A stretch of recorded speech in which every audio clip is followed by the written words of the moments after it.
Here I am at Eagle Peak Trail again. Gonna do a little hike and a talk. Been a long time since I've done any personal videos on YouTube. And today I figured I'd take the camera out and do a little bit of a journey into the trails here in Minnesota. Actually, across the river in Wisconsin. I'm not even in Minnesota at the moment. I live not far from Wisconsin, so I just decided to take a hike over here, drive over here, and then take a hike after parking. And the trail, as you can see, is not the usual trail. It usually winds around the side here, but I'm just gonna head straight up where the other tracks are here and get up to Eagle Peak and just hang out up there for a minute. But yeah, had a nice session with Jörg Glismann this morning from Belgium, and we're reading a book right now called Codeword Barbelon, Danger in the Vatican, the Sons of Loyola and their plans for world domination. That's the subtitle. Of course, also there's the 636 mark of Antichrist. And this is a very difficult book that we're looking at because it deals with the Jesuit order. And as anyone knows that has done any research and studies on the Jesuits, it's not really, should we say,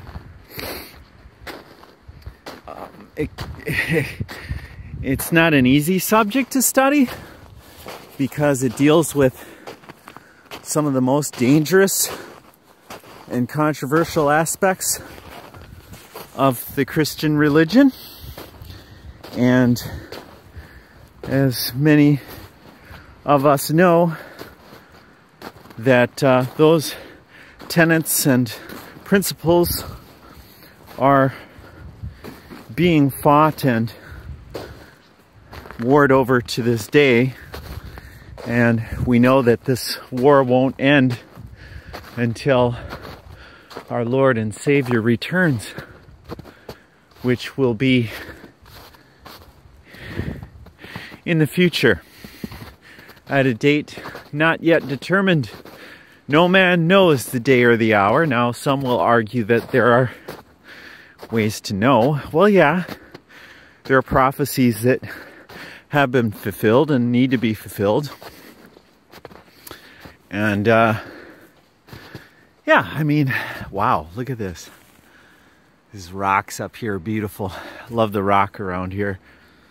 One of the main reasons I moved from Minneapolis to this area is for, you know, the point of just being able to come outside and get away from all of the hustle and bustle, you know. And this is the problem with this modern day and age we live in, is there's so much hustle and bustle that it's hard to sit down and read a book like Codeword Barbelon and get anything out of it, because, well, you might offend one of your friends.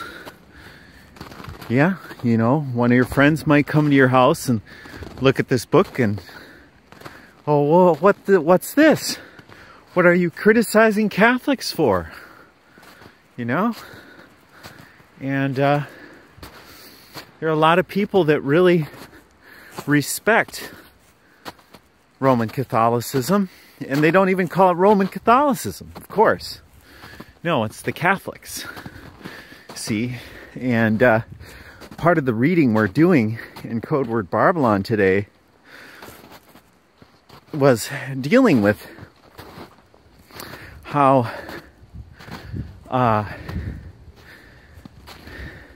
the United States of America became a Jesuit enclave. And this was at the very founding of the country. And you have these symbols that are used on the Federal Reserve note, the Great Seal, they call it. Yeah, and if we look at the Great Seal, well, what's the Great Seal? Well, it's a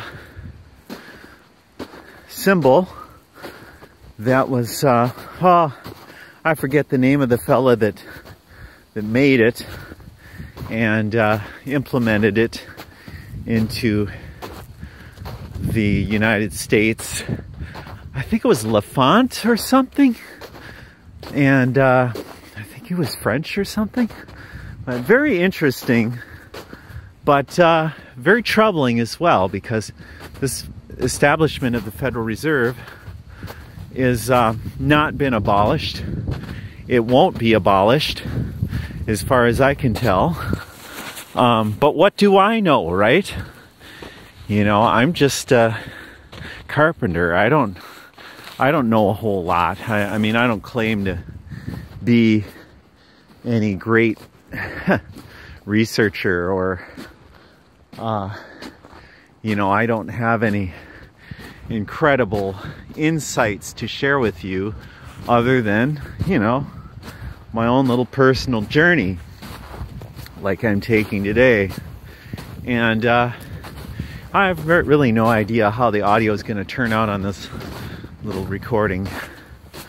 But some years, or months ago, I should say, I had thought that I would get one of these smartphones, and I ended up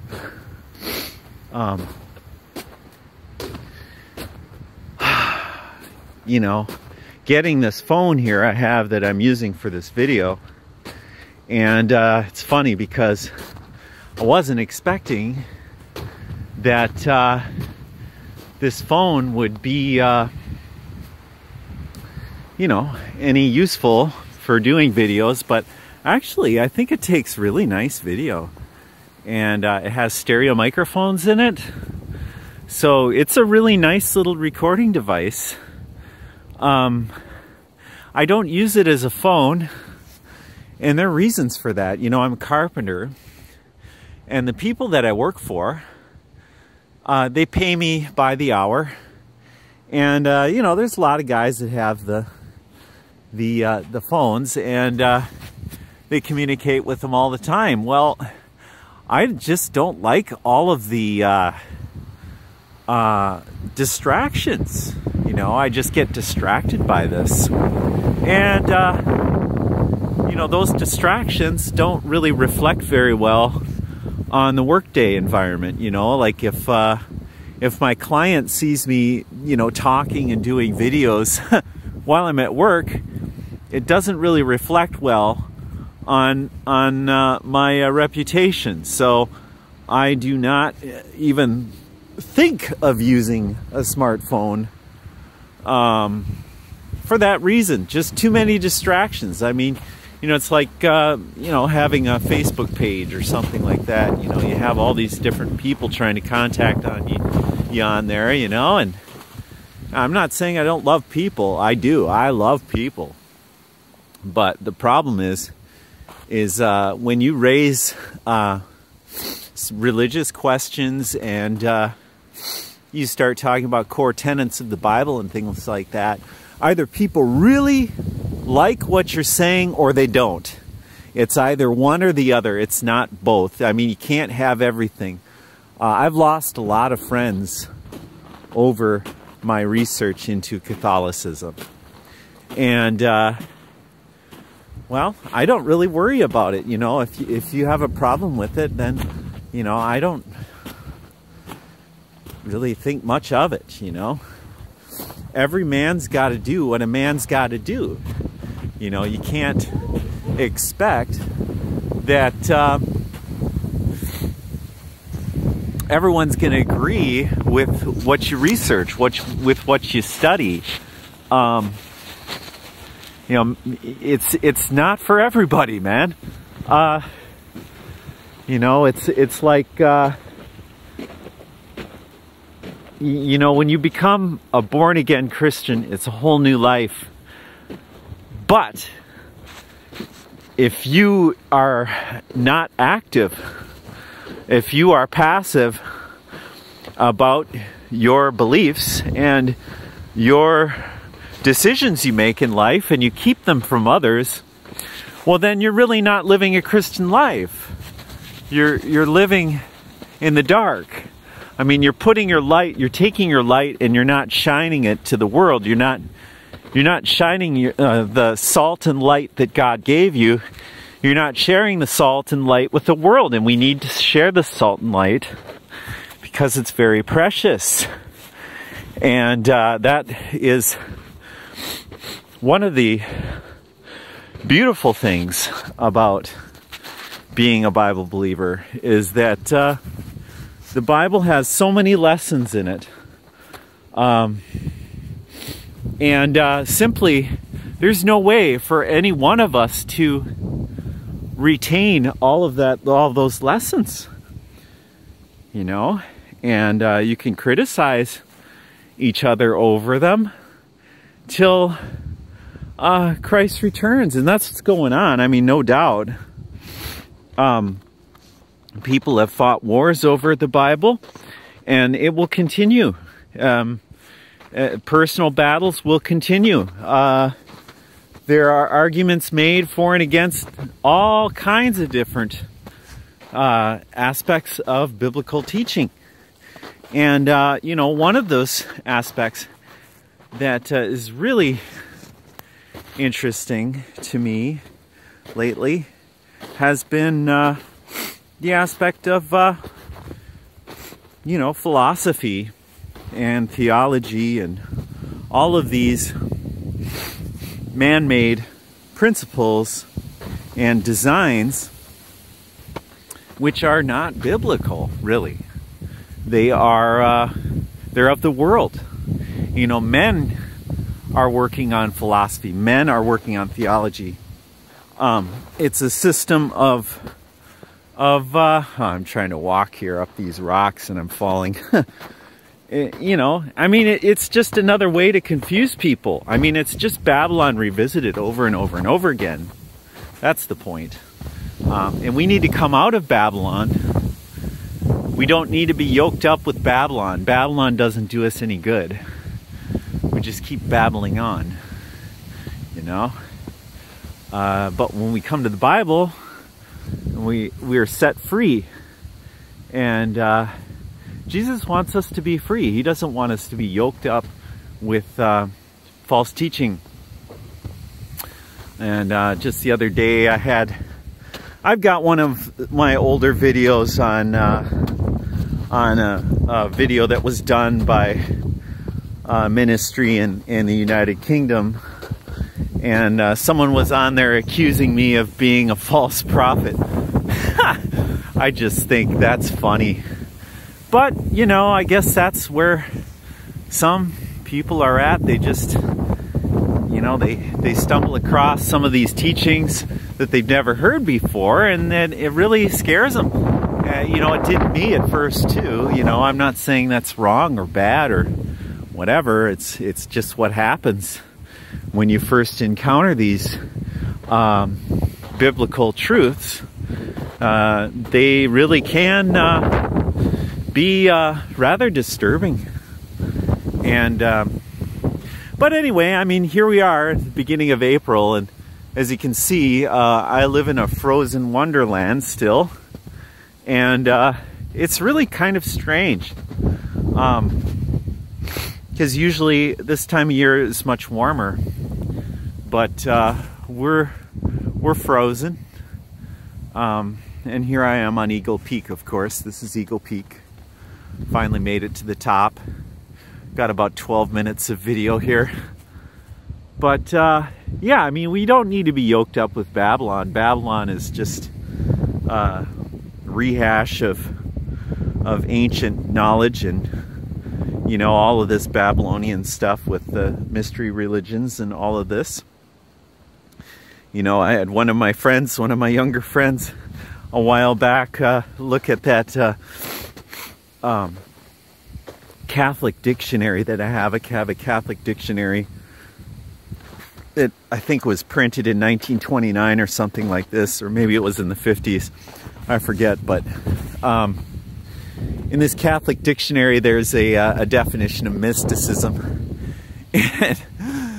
and it's just so incredible how these Catholics define terms, you know, and it's really up to us. Do we accept the terms or do we reject them? You know, I think it's interesting to look at them and to study them and know them, and certainly we need to know our enemy. And no, Roman Catholics are not the enemy. It is the system of Roman Catholicism. It's the people that are tied to Roman Catholicism. It is the continuation of these very difficult teachings and beliefs that the world is involved with. I mean, we're dealing with something that is intrinsically tied to both the political and ecclesiastical forms of government. So, well, why is that important? Well, because that's how the world developed. That's what the world is. You know, I was meeting up with a friend of mine a couple weeks ago, and he has a book called Romanism and the Reformation by Henry Grattan Guinness that I gave to him. I bought several copies and gave to some people that I know, and he was one of them. And he's read, or he is reading it at the present moment, and he wanted to look at some of the other works of Henry Grattan Guinness. And I had this book On This Rock, and in that book, I forget if it's in the beginning or the end. Oh, cool, there's a hawk up there. I don't know if you can see him. It's kind of, no, it's probably hard to see him now. But yeah, there's this book On This Rock by Henry Grattan Guinness, and in that book,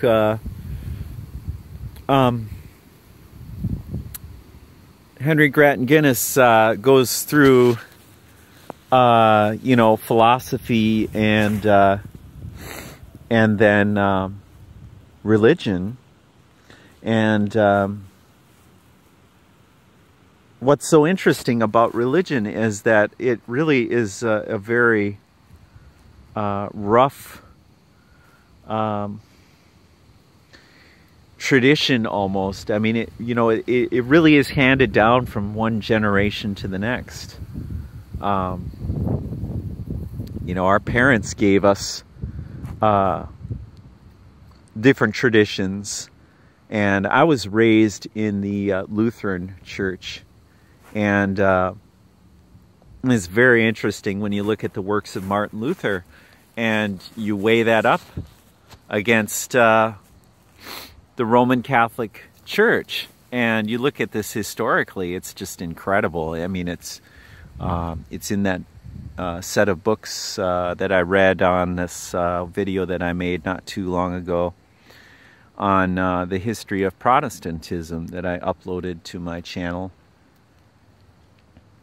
And in this book, you know, we talk about how the history of Protestantism was developed through the people coming to this knowledge of this truth through the manuscripts from the old I mean, you have the different manuscripts. You have the Alexandrian line, and then you have the Textus Receptus line. And it's really through the Textus Receptus we find the Protestant faith. And the battle that's been waged for that faith is an incredible battle, and it continues to this day. And you know, the devil doesn't like it too much when you call him out on his bluff, because he's bluffing the whole world with the Pope, you know. And no, the devil don't like it too much when you call him out for what he really is. And the people that adhere to that type of faith also will come at you with everything they got to discredit you and to silence you. But really, they just don't want anyone to have a chance to learn the Textus Receptus, the truth of what that is. Oh, here he is. Here, let's see if I can zoom in on him. Let's see, where are you, guy? Oh, where are you? Oh, it's so hard to see the screen in the sun. I can't hardly see. That's the problem.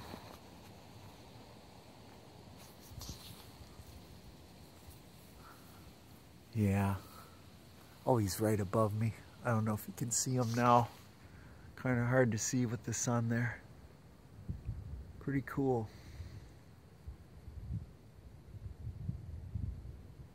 That's the incredible thing about nature, you know. Nature is there for us to explore. Got to make the best out of it. Oh, it's really hard to use this camera in the sun like this, so forget it. I mean, I just give up.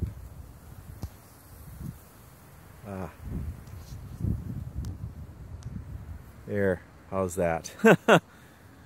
Okay. Well, anyway, I think I'll just shut this down for now. I've been recording for 22 minutes. But anyway, I just thought it'd be a good day to get outside, bring the camera outside, make a video, put it up on YouTube for the fun of it, because I haven't done anything like this in a long time. You know, earlier today, I sat down and did a reading with Jörg Glismann in the book Codeword Barbelon 666, 603 score and 6. The Sons of Loyola and Their Plans for World Domination. And we were speaking about chapter 31, how America became a Jesuit enclave. And it just so happens that years ago, when I first met Jörg Glismann, he was recording with Walt Stickle on this Hour of the Truth show that they were doing at the time. And they invited me on the call, and it was the first time. And Jörg was telling me that was 2.5 years ago this morning. And yeah, it's amazing how fast time goes by. 2.5 years have gone by already. But we did not really touch much of that reading of that chapter the day that I came on 2.5 years ago. We were talking about all kinds of different things.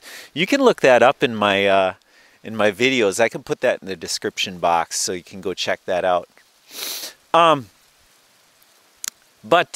know, it's interesting when you start studying Jesuitism, what you learn. You know, I guess the main point is, you know, if you're revealed, some of these Jesuits are revealed to you in your life, in your personal life, then you take it a bit more serious, I think, you know. I really had no idea how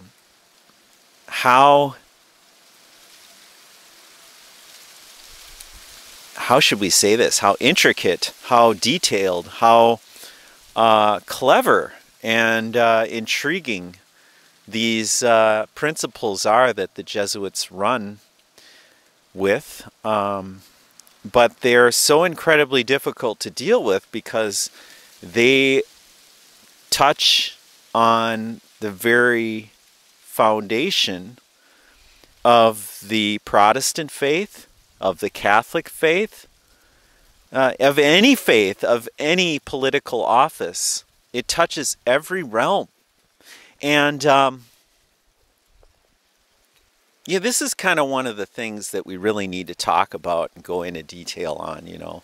It's not that it's all that easy to do because basically here in America, and I'm sure most other places in the world, you know, no one really wants to talk about this subject too much because the controversial aspects of it, you know.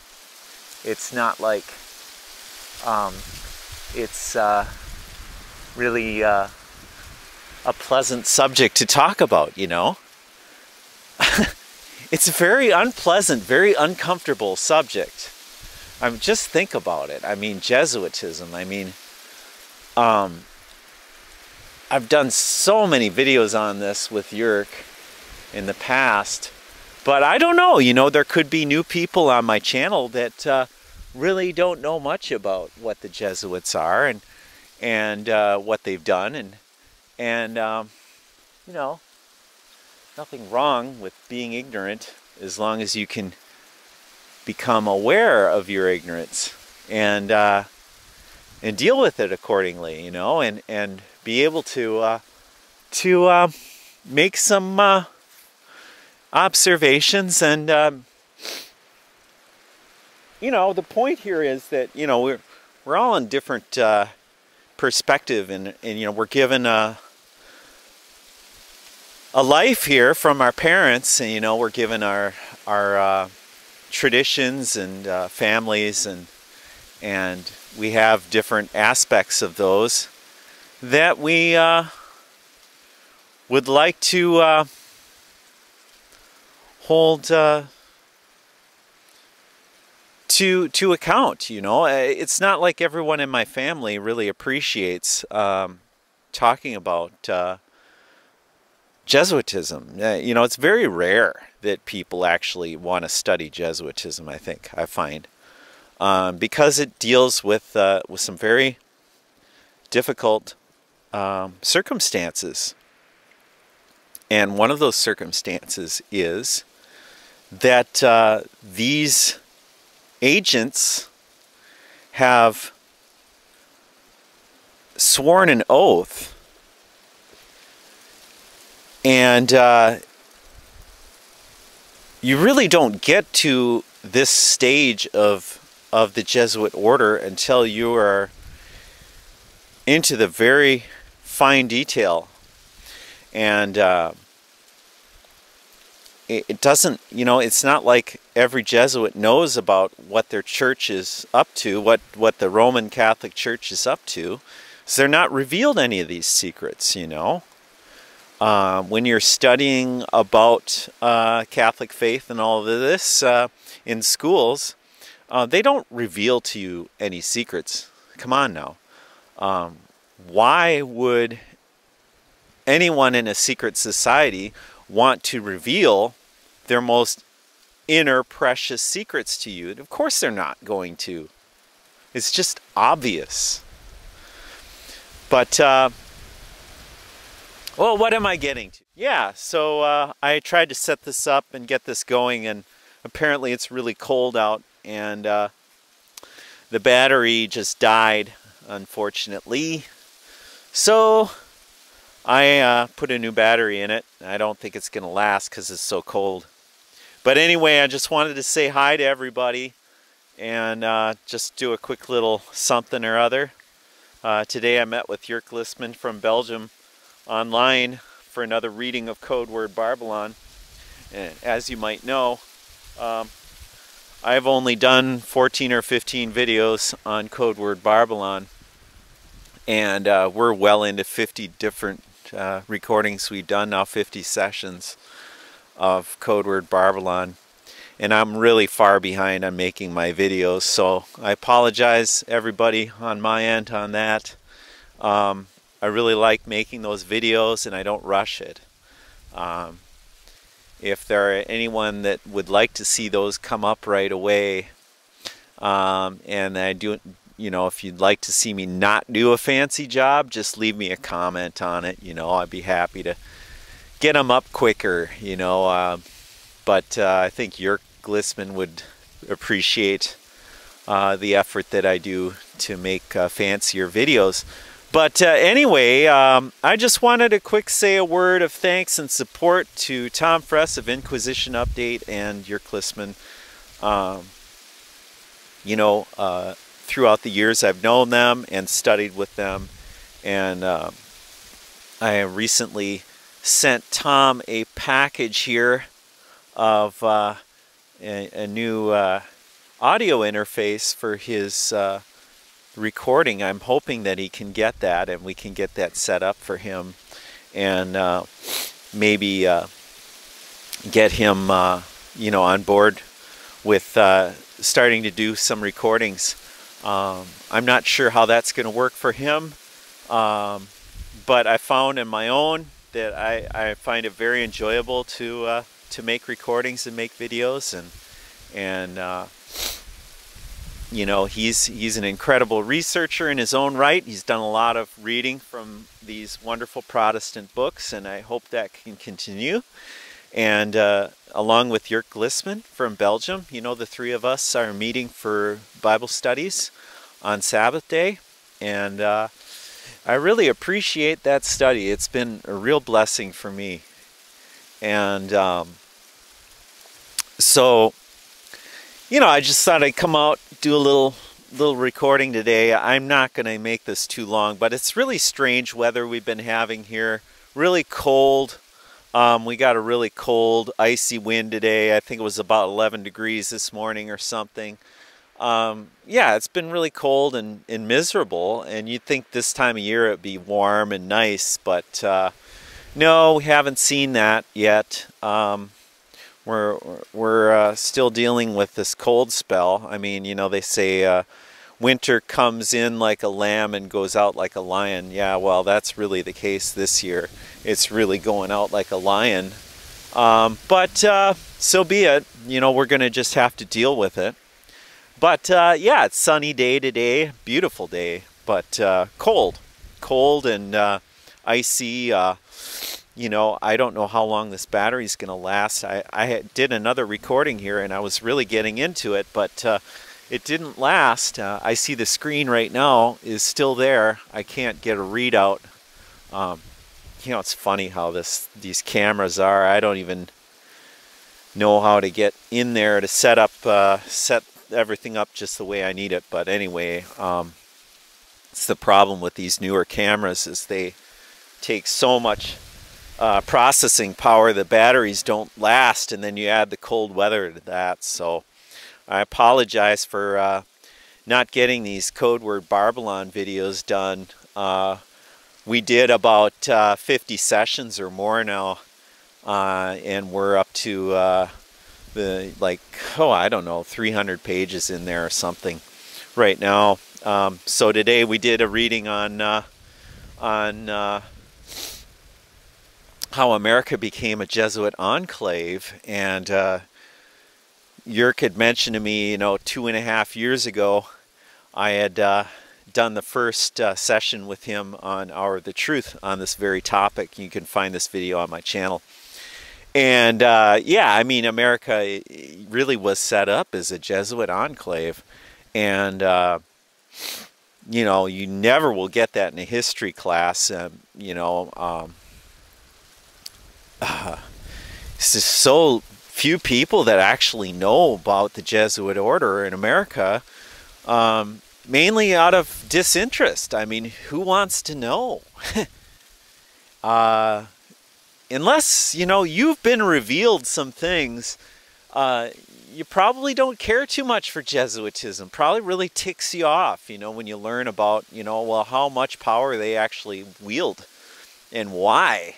You know, it's the Counter-Reformation. I mean, they're successfully infiltrating all these different realms, and yeah, we have some real problems to deal with, and that's one of them. But on a personal level, you know, you just arm yourself with the truth, and don't let anyone take it from you. It will enable you to see trouble and avoid it. And that's the main point, you know. The Bible is our best weapon against the devil. And the more you know your enemy, the more you can see the trouble coming down the road. And this is the trouble coming down the road is, you know, we have infiltration in the realms of both church and state. And it's not going away anytime soon. It's been here for a long time, and we're not going to be able to get rid of it other than, you know, if we could pull the people out, but you really can't. Everyone's got their own decisions to make. That's kind of how it works, you know. If you are revealed things, it's a process to deal with that too, you know. It's just little steps, you know. We make little steps, and we can move a little further away. Like for instance, me just deciding to move out of the city and move out here to the country, and get to know, you know, a little bit more, study a little bit more about all these different aspects of life. You know, I started out as a musician years ago, and you know, it was a very ignorant place to be, you know, and you're dealing just being a musician for the musician's sake. It really doesn't serve any purpose other than to keep this, you know, I mean, music's great, don't get me wrong. I love music, and I continue to make music, but it can be a real problem. It was for me. But the Bible clears things up, and that's the point here. But anyway, I just wanted to quick do a video. I'm going to just get going because I don't think my batteries are going to last. It's a bummer. I'd love to do a bigger video, but God bless everybody. Hope you're reading your Bible. We'll talk soon. Bye-bye.